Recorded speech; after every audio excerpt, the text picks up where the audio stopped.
Assalamualaikum warahmatullahi wabarakatuh. Level 3, terdepan dalam bersikap dan berkata santun. Oke, sebelum kita mulai pembelajaran pendidikan agama Islam kali ini, marilah kita membaca basmalah bersama-sama. Bismillahirrohmanirrohim. Kemarin kita telah mendengarkan kisah Nabi Yusuf alaihissalam, mulai dari masa kecilnya Nabi Yusuf alaihissalam, Nabi Yusuf alaihissalam yang bermimpi melihat 11 bintang, matahari, dan bulan yang sujud kepadanya. Dan Nabi Yusuf yang dibuang ke dalam sumur oleh saudara-saudaranya karena saudara-saudaranya iri ketika melihat Nabi Yusuf lebih disayangi oleh ayahnya, yakni Nabi Yakub alaihissalam. Kemudian ia dibuang ke dalam sumur, namun saudara-saudaranya bilang kepada Nabi Yakub bahwa Nabi Yusuf alaihissalam mati diserang serigala.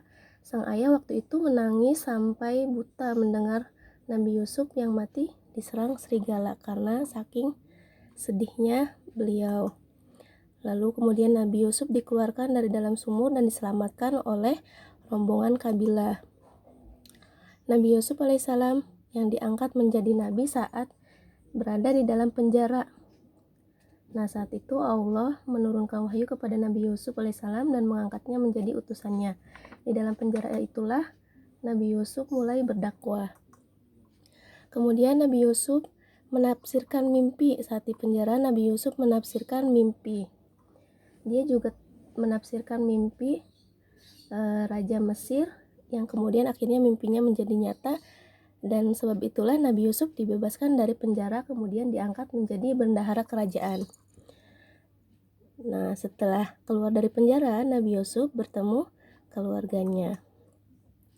Oke, kali ini kita akan mendengarkan tentang kisah Nabi Syuaib alaihi salam. Penduduk Madian yang ingkar kepada Allah. Nabi Syuaib memiliki nama Nabi Syuaib bin Mikil bin Yasjir bin Madian bin Ibrahim yang diutus untuk berdakwah di negeri Madian. Kenapa Nabi Syuaib diutus untuk berdakwah di negeri Madian? Karena penduduk Madian pada saat itu banyak sekali yang ingkar dan tidak mengenal Allah. Mereka malah menyembah pohon yang biasa disebut Aikah. Salah satu kecurangan mereka yang paling terkenal adalah mereka sering berbuat curang, licik, tidak adil, dan tidak jujur, serta gemar mengurangi timbangan dalam praktik jual beli. Nabi Syuaib berdakwah kepada kaumnya. Nah, Nabi Syuaib pada saat itu mengajak kaum Madian untuk menyembah Allah dan meninggalkan kesesatan dan kemungkaran, serta mengajak kaumnya untuk berperilaku jujur dan adil. Sebagaimana Allah Subhanahu wa Ta'ala berfirman, "Dan wahai kaumku, penuhilah takaran dan timbangan dengan adil dan janganlah kamu merugikan manusia terhadap hak-hak mereka. Dan janganlah kamu membuat kejahatan di bumi dengan berbuat keruksakan." Quran Surat Hud ayat 85.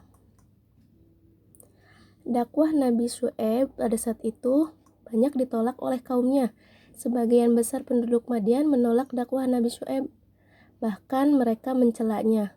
Namun, Nabi Syuaib dengan sabar mendoakan kaumnya agar diberi petunjuk dan diampuni oleh Allah Subhanahu wa Ta'ala.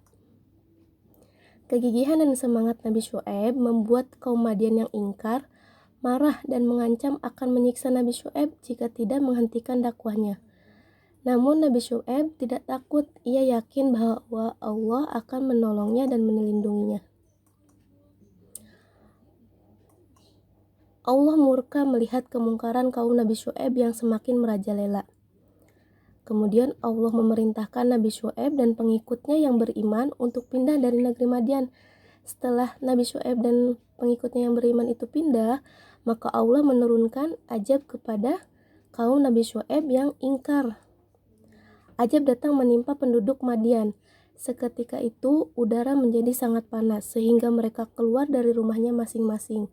Untuk apa? Untuk mencari udara segar. Kemudian saat mereka telah berada di luar, mereka melihat awan hitam. Mereka sangat gembira melihat awan hitam itu. Mereka mengira awan itu akan mendatangkan hujan dan kesejukan. Tapi ternyata dugaan mereka salah. Dugaan mereka salah. dengan seketika ternyata awan itu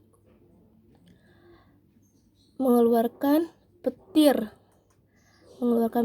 dan guntur serta kilat yang menyambar. Penduduk Madian yang durhaka pun akhirnya binasa. Nah, atas pertolongan dan rahmat Allah, Nabi Syuaib dan pengikutnya yang beriman selamat. Mereka akhirnya kembali ke negeri Madian dan menetap di sana.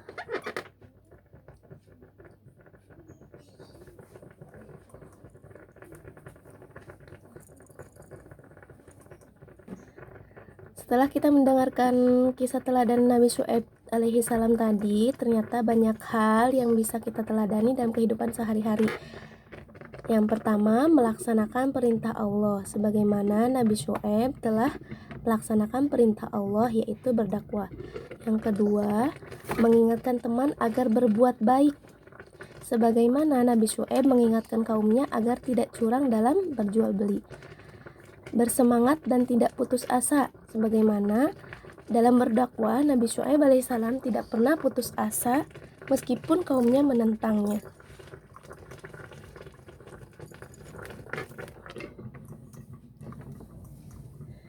Nah, sekarang tugas kalian adalah merangkum kisah Nabi Syuaib dari halaman 79 sampai 82. Mungkin cukup sekian pertemuan kita kali ini. Marilah kita membaca hamdalah bersama-sama. Alhamdulillahirabbil alamin. Wassalamualaikum warahmatullahi wabarakatuh.